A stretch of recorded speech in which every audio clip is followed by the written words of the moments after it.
So why is no one talking about Undead Girl Murder Farce? Wait, not that one though. Well, I'm gonna do it now. They have a unique and compelling world, a variety of mysteries to solve, characters of all sorts that even reach outside of the anime realm, and fight scenes. I know, shocking, right? Fight scenes in anime are kind of like guns to Americans. A necessity. This anime takes place in an alternate timeline during the 19th century, and mystical creatures are just roaming the earth like goblins and other monsters, like our MC Suguru, who's a half-man, half-oni hybrid, living out his days patiently waiting to die. And Aya, who's this infamous immortal being who's lost her body and roams the earth as a head, also waiting to die. But only an Oni can kill her, hence the need to find Suguru. But after exchanging life stories, they realize they have a common enemy, a mysterious man that left them both in their current states. So now they go all around the world solving mysteries Scooby-Doo style. I don't really know why though, but they do a great job at executing the mystery formula at a supersonic speed. You watch them go around the crime scene, inspecting details, collecting clues, making hypotheses, interrogating people, and just theorizing while tickling your brain with tidbits of knowledge and fancy lingo to then reveal a culprit all within just 3 episodes. Then you just rinse and repeat the rest of the season while sprinkling in parts of the overarching plot. So now you may be asking, how is that any good? Well, it's not. It's actually pretty mid, honestly, because the mysteries are just done so fast they don't have enough time to cook and properly reveal clues to you, so you actually can't really do any thinking for yourself. Instead, the characters pretty much figure it all out by themselves without you off screen, and then reveal how they figured it out when they reveal the culprit. The only thing you can really do is just enjoy the show and watch it. So your follow-up question probably now is, how is this the sleeper of the season if it's pretty mid? Well, that'd be the characters and their dialogue.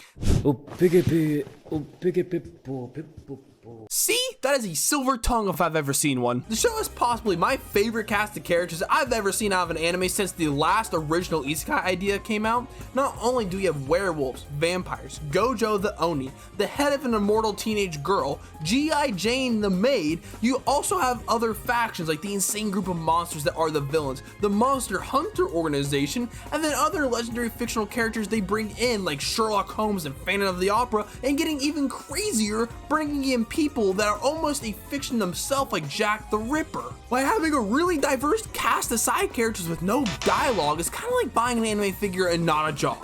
What's the point? This show not only had an amazing cast of main and side characters, but did a great job at writing them. They gave each side character a personality and lines matching up great with their character or what they were based off of at least, and these 3 are the entire reason anyone should be watching this show. Suguru is basically Gojo. He knows that he's strong, and he's basically stronger than everyone, so he's cocky. Yet, he's really goofy, but just because he's goofy doesn't mean that he's dumb, and also, I mean, just beating down this bad guy while giving him a lecture, I've literally seen Gojo do this. Then Aya's kind of like Nico Robin. She's extremely intelligent, but isn't a stick in the mud. She just has a dry, dark sense of humor, like how she cracks a joke about being a severed head in front of a grieving family during an investigation. Then G.I. Jane Maid is basically a comedic break, bratty little sister. It's all about hit person equal funny, but I won't lie.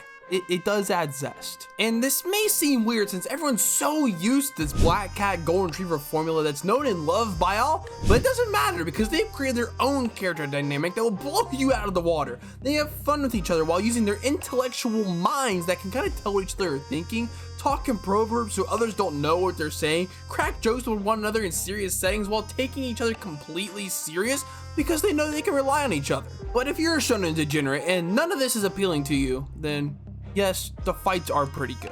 There are few and far between throughout the series, but those that do happen, I think are very creative in the choreography. I mean, just look at the very first fight.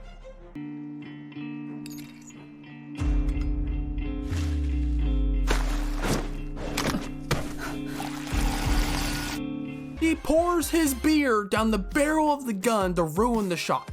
That's creative. In the other anime, they would just like punch the gun in half. And of course, the fights are accompanied by great music, and they have a very, very extensive soundtrack, also providing great beeps and boops for every situation, and even creating ambiance for their mysteries, and quite possibly my favorite opening of the season, if I do say so myself. But I don't really have a segue, so if you enjoyed, make sure you like and subscribe. Let me know what you thought about Undead Girl Murder Farce down below in the comments, and watch some more videos of mine. That helps me make more videos that you can watch of mine later.